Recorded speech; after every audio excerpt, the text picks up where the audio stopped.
नमस्कार दोस्तों, स्वागत है आपका आज के मुख्य समाचार में, जिसमें सबसे पहली और बड़ी खबर में आपको बताएंगे कि पाकिस्तान आतंकवाद का इंफ्रास्ट्रक्चर उसे खाद पानी ना दे, पोलैंड को एस जयशंकर की दो टूक। खबर में आगे जिक्र होगा कि यूएई प्रेसिडेंट का सिर्फ 2 घंटे का दिल्ली दौरा, पीएम मोदी ने एयरपोर्ट पर किया स्वागत, दोस्ती की दिखी गर्मजोशी। आगे आपको बताएंगे कि पीएम मोदी ने बिल्कुल सही कहा, बंगाल से जंगलराज का हटना तय, शुभेंदु अधिकारी का ममता सरकार पर तीखा हमला। इसी के साथ खबर में आगे आपको बताएंगे कि बिहार में सोमवार और शुक्रवार को जनता से मिलेंगे गृह विभाग के अधिकारी, नोट कर लीजिए समय। आगे जिक्र होगा मौसम का, मौसम लेगा करवट, पहाड़ों पर बर्फबारी, मैदानी इलाकों में बारिश के आसार, दिल्ली एनसीआर में प्रदूषण कोहरे की मार, आईएमडी अलर्ट। दोस्तों, हर एक खबर की गहराई में आपको ले जाएंगे, लेकिन उससे पहले आपसे निवेदन की वीडियो कीजिए लाइक और चैनल को सब्सक्राइब करके बेल आइकन दबाकर कमेंट में लिखिए जय हिंद। रुक करते हैं सबसे पहली और बड़ी खबर की तरफ। पाकिस्तान आतंकवाद का इंफ्रास्ट्रक्चर उसे खाद पानी ना दें, पोलैंड को एस जयशंकर की दो टूक। जी हाँ दोस्तों, विदेश मंत्री डॉक्टर एस जयशंकर ने पोलैंड के उप प्रधानमंत्री और विदेश मंत्री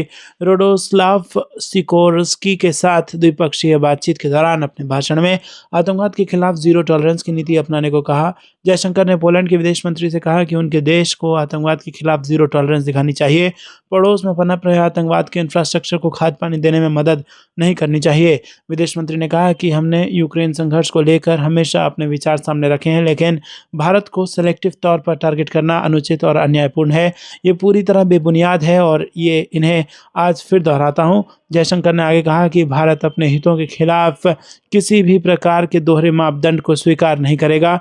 जयशंकर की बातों पर पोलैंड के प्रतिनिधिमंडल ने सहमति जताई। पोलैंड के उप प्रधानमंत्री और विदेश मंत्री राडोल्फ सिकोर्स्की ने की बात पर सहमति जताई। जी हाँ दोस्तों, उन्होंने कहा कि मुझे जयपुर लिटरेरी फेस्टिवल में शामिल होकर बहुत खुशी हुई और ये एक शानदार वैश्विक सांस्कृतिक कार्यक्रम है। मैं सीमा पार आतंकवाद का मुकाबला करने की जरूरत पर आपसे पूरी तरह सहमत हूँ। पोलैंड आगजनी और आतंकवाद दोनों का शिकार रहा है। रुक करते हैं अगली ब्रेकिंग न्यूज की तरफ। यूएई प्रेसिडेंट का सिर्फ 2 घंटे का दिल्ली दौरा, पीएम मोदी ने एयरपोर्ट पर किया स्वागत, दोस्ती की दिखी गर्मजोशी। जी हाँ दोस्तों, संयुक्त अरब अमीरात के राष्ट्रपति शेख मोहम्मद बिन जायद अल नाहयान सोमवार को 2 घंटे के लिए भारत की यात्रा नई दिल्ली पहुंचे। आगमन पर प्रधानमंत्री नरेंद्र मोदी ने उनका स्वागत किया और कहा कि उनकी ये यात्रा भारत और यूएई के बीच मजबूत मित्रता के प्रति उनके दृष्टिकोण को दर्शाती है। यूएई के राष्ट्रपति बनने के बाद अल नाहयान की ये तीसरी आधिकारिक भारत यात्रा है। कुल मिलाकर ये उनकी 5वीं यात्रा है। वहीं दोस्तों, नाहयान के साथ 4 तस्वीरें साझा करते हुए पीएम मोदी ने लिखा कि अपने भाई महामहिम शेख मोहम्मद बिन जायद अल नाहयान यूएई के राष्ट्रपति का स्वागत करने हवाई अड्डे गया था। हमारी चर्चाओं के लिए उत्सुक हूं। अल नाहयान की भारत यात्रा मध्य पूर्व में व्याप्त अस्थिरता के बीच हो रही है, जहां ईरान में हुए व्यापक विरोध प्रदर्शनों के बाद तनाव काफी बढ़ गया है, जिनमें कम से कम 5000 लोगों की जान जा चुकी है। संयुक्त राज्य अमेरिका ने ईरान के सर्वोच्च नेता अली हुसैनी खमेनेई को धमकी दी है और सत्ता परिवर्तन की मांग की है। उसने क्षेत्र में अपना विमान वाहक पोत भी तैनात कर दिया है, जिससे संकेत मिलता है कि वो इस्लामी राष्ट्र पर हमला कर सकता है। रुक करते हैं अगली ब्रेकिंग न्यूज की तरफ।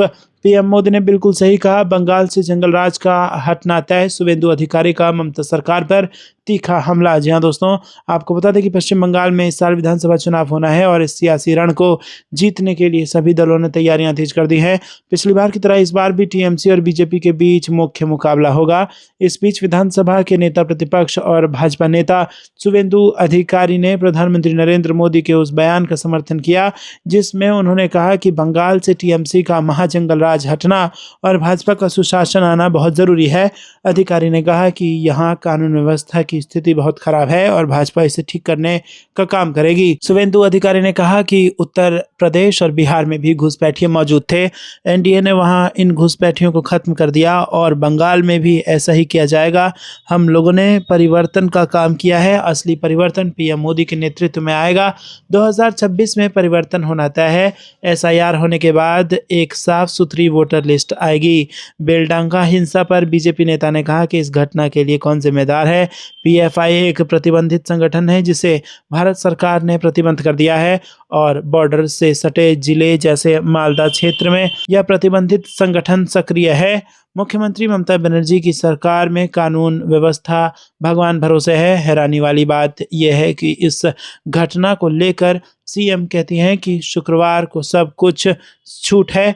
दोस्तों रुक करते हैं अगली ब्रेकिंग न्यूज़ की तरफ। बिहार से बड़ी खबर, सोमवार और शुक्रवार को जनता से मिलेंगे गृह विभाग के अधिकारी, नोट कर लीजिए समय। जहाँ दोस्तों आपको बता दें कि 7 निश्चय 3 के अंतर्गत सबका सम्मान जीवन आसान से की गई है। इसका उद्देश्य आम जनता की समस्याओं को सुनना और प्रशासनिक प्रक्रियाओं से जुड़ी शिकायतों का त्वरित एवं प्रभावी समाधान सुनिश्चित करना है। सभी विभागों एवं जिला स्तरीय कार्यालयों में हर सप्ताह सोमवार और शुक्रवार को जन सुनवाई का आयोजन किया जाएगा। इसी क्रम में गृह विभाग में जन सुनवाई सरदार पटेल भवन में सुबह 11 बजे से दोपहर 1 बजे तक और शुक्रवार को दोपहर 3 बजे से शाम 5 बजे तक आयोजित होगी। जन सुनवाई के दौरान विभाग के अपर मुख्य सचिव अरविंद कुमार चौधरी सहित अन्य वरिष्ठ पदाधिकारी उपस्थित रहेंगे। अपर मुख्य सचिव की अनुपस्थिति में अन्य नामित पदाधिकारी फरियादियों की समस्याएं सुनेंगे। जन सुनवाई में आने वाले सभी फरियादियों का नाम, पता एवं शिकायत से संबंधित विवरण रजिस्टर में दर्ज किया जाएगा। प्रतिदिन प्राप्त शिकायतों की संख्या एवं प्रकृति का समुचित अभिलेख संधारित किया जाएगा। रुक करते हैं अगली ब्रेकिंग न्यूज की तरफ। मौसम लेगा करवट, पहाड़ों पर बर्फबारी, मैदानी इलाकों में बारिश के आसार, दिल्ली एनसीआर में प्रदूषण कोहरे की मार, IMD अलर्ट। जी दोस्तों, उत्तर भारत में मौसम एक बार फिर करवट लेने जा रहा है। लंबे समय से कमजोर पड़े पश्चिमी विक्षोभ के बाद अब पहाड़ी राज्यों में एक मजबूत सिस्टम सक्रिय हो रहा है, जिसका असर पहाड़ों से लेकर मैदानी इलाकों तक देखने को मिलेगा।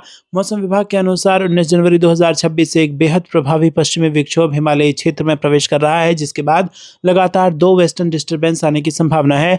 मौसम विभाग ने बताया कि इन सर्दी में अब तक जम्मू कश्मीर, हिमाचल प्रदेश, उत्तराखंड और लेह लद्दाख के कई इलाकों में अपेक्षित बर्फबारी नहीं हो पाई है। पिछले कई वर्षों की तुलना में ये स्थिति काफी चिंताजनक रही है और अब तक जो पश्चिमी विक्षोभ आए वो कमजोर रहे और अधिक उत्तर की ओर मुड़ गए, जिससे पहाड़ों पर बर्फबारी प्रभावित हुई। लेकिन अब हालात बदलते नजर आ रहे हैं। विभाग के अनुसार 20 जनवरी को हिमालयी राज्यों में भारी बर्फबारी की संभावना है और इससे पहाड़ी इलाकों में सर्दी और बढ़ेगी। साथ ही जल स्रोतों और ग्लेशियरों के लिहाज से ये बर्फबारी बेहद अहम मानी जा रही है। पश्चिमी विक्षोभ का असर सिर्फ पहाड़ों तक सीमित नहीं रहेगा। इसके प्रभाव से दिल्ली, पंजाब, हरियाणा और राजस्थान के कई हिस्सों में 23 से 25 जनवरी के बीच अच्छी बारिश हो सकती है। माना जा रहा है कि ये बारिश तापमान में हल्की गिरावट के साथ साथ मौसम को कुछ हद तक साफ करने में मदद कर सकती है। रुक करते हैं अगली ब्रेकिंग न्यूज की तरफ। 24 जनवरी को यूपी दिवस कार्यक्रम का उद्घाटन करने आ सकते हैं अमित शाह, जाएंगे प्रेरणा स्थल। जी हाँ दोस्तों, केंद्रीय गृह मंत्री अमित शाह 24 जनवरी को यूपी आने वाले हैं। कहा जा रहा है कि अमित शाह यूपी की राजधानी लखनऊ में आधिकारिक उत्तर प्रदेश दिवस उत्सव की अध्यक्षता करेंगे। इस बारे में हालांकि अभी तक कोई आधिकारिक घोषणा नहीं की गई है और ये भी कहा जा रहा है कि 24 जनवरी को लखनऊ दौरे पर अमित शाह राष्ट्रीय प्रेरणा स्थल आएंगे। अभी उनका प्रोग्राम डिटेल जारी नहीं किया गया है। वहीं प्रदेश सरकार फिलहाल आपको आमंत्रित करने की तैयारी में लग गई है। बता दें कि 24 जनवरी को यूपी दिवस के कार्यक्रम नवनिर्मित राष्ट्र प्रेरणा स्थल पर आयोजित किए जाएंगे। 25 दिसंबर को प्रधानमंत्री नरेंद्र मोदी ने प्रेरणा स्थल का उद्घाटन किया था। पहली बार यूपी दिवस का मुख्य कार्यक्रम प्रेरणा स्थल पर आयोजित किया जाना है। प्रशासन जहां एक और कार्यक्रम की तैयारी कर रहा है, तो वहीं गृह मंत्री अमित शाह को भी बुलाने की तैयारी की जा रही है। वहीं दोस्तों, इस बार यूपी दिवस के कार्यक्रम विकसित भारत विकसित उत्तर प्रदेश थीम पर आधारित होंगे। कार्यक्रमों का लाइव प्रसारण सभी जिलों में किया जाना है। रुक करते हैं अगली ब्रेकिंग न्यूज की तरफ। अयोध्या में जल्द खुलेगा रामायण वैक्स म्यूजियम, सीएम योगी करेंगे लोकार्पण। जी हाँ दोस्तों, यहाँ पर अयोध्या के 5 कोसी परिक्रमा मार्ग पर पर्यटकों के लिए रामायण वैक्स म्यूजियम आकर्षण का केंद्र बनने जा रहा है। नगर निगम की इस परियोजना की निर्माण कंपनी के MD व विश्वविख्यात वैक्स शिल्पी सुनील कुमार कांडोलोर ने बताया कि यहाँ पर 10,000 वर्ग फुट क्षेत्र में करीब 10 करोड़ की लागत से रामायण वैक्स म्यूजियम का निर्माण कार्य पूरा हो गया है। सभी स्टैच्यू का डिस्प्ले कार्य गैलरी में पूरा हो चुका है, जिसमें राम कथा के 40 प्रसंगों को प्रस्तुत किया गया है। अब इसके लोकार्पण की तैयारी चल रही है। सुनील कांडलोर ने बताया कि म्यूजियम के लोकार्पण के लिए वो रविवार को अयोध्या के डिविजनल कमिश्नर राजेश कुमार व निगम के अधिकारियों से मिले थे। उन्होंने बताया कि रामायण म्यूजियम का लोकार्पण CM योगी आदित्यनाथ करेंगे। कांडलोर के मुताबिक पूरी उम्मीद है कि फरवरी के पहले हफ्ते में म्यूजियम का लोकार्पण हो जाएगा। रुक करते हैं अगली ब्रेकिंग न्यूज की तरफ। जब काम ठीक से चलने लगे तो पुरानी पीढ़ी को हट जाना चाहिए, इसके लिए बड़ी बात बोल गए नितिन गडकरी। जी दोस्तों, आपको बता दें कि केंद्रीय सड़क परिवहन एवं राजमार्ग मंत्री नितिन गडकरी ने इशारों में बड़ा बयान दिया। नितिन गडकरी ने कहा है कि जब चीज़ें सुचारू रूप से चलने लगें तो पुरानी पीढ़ी को नई पीढ़ी के लिए रास्ता बना देना चाहिए। उन्होंने ये बात नागपुर में एडवांटेज विदर्भ खासदार औद्योगिक महोत्सव के बारे में एक प्रेस कॉन्फ्रेंस को संबोधित करते हुए कही। गडकरी ने इस बात पर जोर दिया कि युवा पीढ़ी को जिम्मेदारी सौंपी जानी चाहिए और पुरानी पीढ़ी को धीरे धीरे पीछे हटकर अन्य कार्य करने चाहिए। दोस्तों रुक करते हैं अगली ब्रेकिंग न्यूज की तरफ। नितिन नवीन निर्विरोध बने बीजेपी के राष्ट्रीय अध्यक्ष, 11 बजे संभालेंगे पदभार। जी दोस्तों, बीजेपी मुख्यालय में राष्ट्रीय अध्यक्ष चुनाव की प्रक्रिया पूरी हुई। नितिन नवीन के नामांकन हो जाने के बाद सुबह 11 बजे बीजेपी मुख्यालय पर 700 प्रतिनिधि जुटेंगे और इस मौके पर प्रधानमंत्री मोदी भी मौजूद रहेंगे। उनकी उपस्थिति में नितिन नवीन के चुनाव का औपचारिक ऐलान शाम 6 बजे किया जाएगा। आपको कुछ लगता है कमेंट बताइए। वीडियो को लाइक नहीं किया तो लाइक जरूर कीजिएगा। रुक करते हैं अगली ब्रेकिंग न्यूज की तरफ। अब देश और बंगाल की सुरक्षा से खिलवाड़ कर रही टीएमसी। सिंगूर में पीएम मोदी ने ममता पर बोला हमला। जी दोस्तों, पश्चिम बंगाल में इस साल विधानसभा चुनाव होने हैं। इससे पहले राजनीतिक पार्टियां द्वारा तैयारी भी तेज कर दी है। इसी बीच रविवार को पीएम नरेंद्र मोदी ने सिंगूर में एक जनसभा को संबोधित किया और इस दौरान उन्होंने सीएम ममता बनर्जी पर जमकर निशाना साधा और मौजूद लोगों से बीजेपी की सरकार बनाने की भी अपील की। रैली को संबोधित करते हुए पीएम नरेंद्र मोदी ने कहा कि राज्य की जनता टीएमसी को सत्ता से हटाने के लिए दृढ़ संकल्पित है। टीएमसी पर निशाना साधते हुए पीएम मोदी ने कहा कि यहां पर बहुत बड़ी संख्या में माताएं, बहनें और किसान आए हैं। सभी एक ही उम्मीद के साथ आए हैं कि हम वास्तविक बदलाव चाहते हैं। हर कोई 15 साल के महान जंगल राज को बदलना चाहता है। बीजेपी ने बिहार में एक बार फिर जंगल राज को रोक दिया है और अब पश्चिम बंगाल भी टीएमसी के महान जंगल राज को विदाई देने के लिए तैयार है। दोस्तों रुक करते हैं अगली ब्रेकिंग न्यूज की तरफ। जरूरतमंद गरीबों को 2 लाख की मदद देगी बिहार सरकार, सीएम नीतीश का बड़ा ऐलान। जी हां दोस्तों, आपको बता दें कि बिहार के 94 लाख चिन्हित गरीब परिवारों को जरूरत पड़ने पर रोजगार के लिए 2 लाख रुपए से ज्यादा राशि की सहायता दी जाएगी। अभी इन्हें अधिकतम 2 लाख रुपए तक की मदद का प्रावधान है।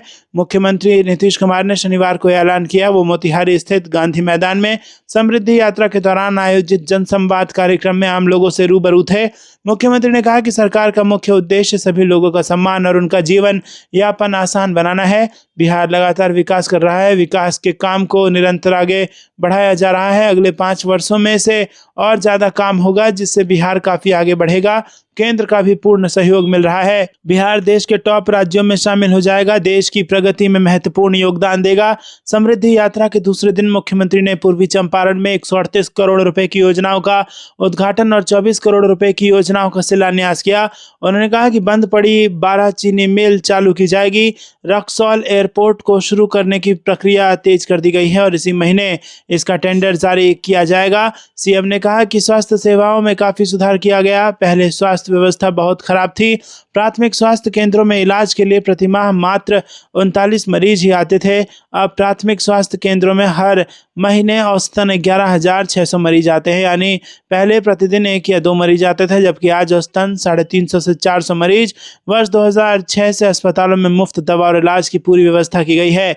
रुक करते हैं अगली ब्रेकिंग न्यूज की तरफ। अमेरिकी टैरिफ के जवाब में भारत ने दालों पर 30% शुल्क लगाया। अमेरिकी सांसदों की ट्रंप से अपील। जी हां दोस्तों, अमेरिकी राष्ट्रपति डोनाल्ड ट्रंप द्वारा भारत पर 50% आयात शुल्क लगाए जाने के बाद अब दोनों देशों के बीच व्यापारिक टकराव खुलकर सामने आ गया है।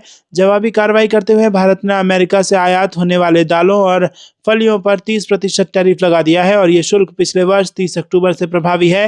हालांकि भारत सरकार ने इसे सार्वजनिक रूप से ज्यादा प्रचारित नहीं किया ताकि कूटनीतिक तनाव को अनावश्यक रूप से बढ़ाया ना जाए। इस कदम से भारत और अमेरिका के बीच प्रस्तावित व्यापार वार्ताओं के और जटिल होने की आशंका बढ़ गई है। दोनों देशों के बीच पहले से ही कई मुद्दों पर मतभेद चल रहे हैं और अब कृषि क्षेत्र से जुड़ा यह विवाद कई चुनौती बनकर उभरा है। भारत के इस फैसले के बाद अमेरिका के 2 प्रभावशाली सीनेटर, नॉर्थ डकोटा से केविन क्रेमर और मोंटाना से स्टीव डेंस ने राष्ट्रपति डोनाल्ड ट्रंप को पत्र लिखकर चिंता जताई है। दोनों सांसदों ने अमेरिकी किसानों, खासकर दाल उत्पादकों के हितों का हवाला देते हुए भारत द्वारा लगाए गए 30% टैरिफ को हटवाने की अपील की है। पत्र में कहा गया है कि भारत के इस निर्णय से अमेरिकी किसानों को भारी प्रतिस्पर्धा नुकसान हो रहा है। विशेष रूप से नॉर्थ डकोटा और मोंटाना जैसे राज्यों के किसान इससे प्रभावित हो रहे हैं, जहां मटर, मसूर और अन्य दालों का बड़ा पैमाने पर उत्पादन होता है। रुक करते हैं अगली ब्रेकिंग न्यूज की तरफ। बीएमसी चुनाव से हार के बाद कांग्रेस में कलह। बड़े नेताओं ने मुंबई प्रमुख से मांगा इस्तीफा, जिसके बाद मचा हड़कंप। जी हां दोस्तों, आपको बता दें कि मुंबई महानगर पालिका चुनाव में करारी हार के बाद कांग्रेस की मुंबई मुंबई इकाई में घमासान शुरू हो गया है। 227 वार्डों वाली बीएमसी में कांग्रेस को सिर्फ 24 पर जीत मिली, जिसके बाद संगठन के भीतर नेतृत्व और रणनीति को लेकर सवाल उठने लगी है। इसी बीच पार्टी की अंदरूनी कलह अब खुलकर सामने आ रही है। वहीं पीएम मोदी ने कहा कि जिस मुंबई शहर में कांग्रेस का जन्म हुआ था, वहां आज वो चौथे पांचवें नंबर की पार्टी बन गई है। उनकी नकारात्मक राजनीति को जनता ने नकार दिया है। मुंबई कांग्रेस के वरिष्ठ नेता भाई जगताप ने मुंबई कांग्रेस अध्यक्ष वर्षा गायकवाड़ से इस्तीफे की मांग कर दी है। एमएलसी भाई जगताप के इस बयान के बाद पार्टी नेतृत्व ने सख्त रुख अपनाया है। कांग्रेस की ओर से उन्हें कारण बताओ नोटिस जारी करते हुए 7 दिनों के भीतर जवाब मांगा गया है। रुक करते हैं अगली ब्रेकिंग न्यूज की तरफ। दिल्ली, यूपी समेत 7 राज्यों में भारी बारिश की चेतावनी, 13 शहरों में शीतलहर, आईएमडी का अपडेट। जी हाँ दोस्तों, देश में अब जैसे ही ठंड होने की उम्मीद कम हो रही थी, तो मौसम विभाग ने अब एक बार फिर से टेंशन बढ़ा दी है। दरअसल आईएमडी ने दिल्ली, यूपी समेत 7 राज्यों में बारिश की चेतावनी जारी कर दी है। इस बारिश के चलते तापमान में 2 से 3 डिग्री सेल्सियस की कमी आ सकती है और इसके अलावा उत्तर भारत के 13 जिलों में शीतलहर की चेतावनी जारी की गई है। दोस्तों आपको बता दें कि मौसम विभाग के मुताबिक 19 से 21 जनवरी के दौरान जम्मू कश्मीर और हिमाचल प्रदेश में कहीं कहीं हल्की से मध्यम बारिश, बर्फबारी होने की संभावना है। इसके अलावा 22 से 24 जनवरी के दौरान काफ़ी बड़े इलाके में बारिश, बर्फबारी होने की संभावना है, जिसमें 23 जनवरी को कश्मीर, लद्दाख, गिलगित बाल्टिस्तान, मुजफ्फराबाद और हिमाचल प्रदेश के ऊंचे इलाकों में कहीं कहीं भारी बारिश हो सकती है। 19, 21 और 22 जनवरी को उत्तराखंड में भी कहीं कहीं हल्की से मध्यम बारिश, बर्फबारी होने की संभावना है। रुक करते हैं अगली ब्रेकिंग न्यूज़ की तरफ। देश की पहली पसंद बनी भाजपा, बीएमसी चुनाव में मिली जीत के बाद असम से पीएम मोदी की हुंकार। जी हाँ दोस्तों, प्रधानमंत्री नरेंद्र मोदी ने रविवार को असम के कालियाबोर से विपक्षी दलों पर निशाना साधा। वहीं अपनी पार्टी भाजपा की प्रशंसा करते हुए कहा कि देश ने पहले 1.5 साल से भाजपा पर भरोसा जताया है और पार्टी लगातार प्रगति कर रही है। देश में अब झूठ नहीं बल्कि भाजपा के सुशासन का दौर है। भाजपा देश में सभी की पहली पसंद बन गई है। पीएम मोदी ने कहा कि हाल ही में बिहार में चुनाव हुए और जनता ने भाजपा को रिकॉर्ड जनादेश दिया। 2 दिन पहले महाराष्ट्र के प्रमुख शहरों के नगर निगम चुनावों के परिणाम घोषित हुए।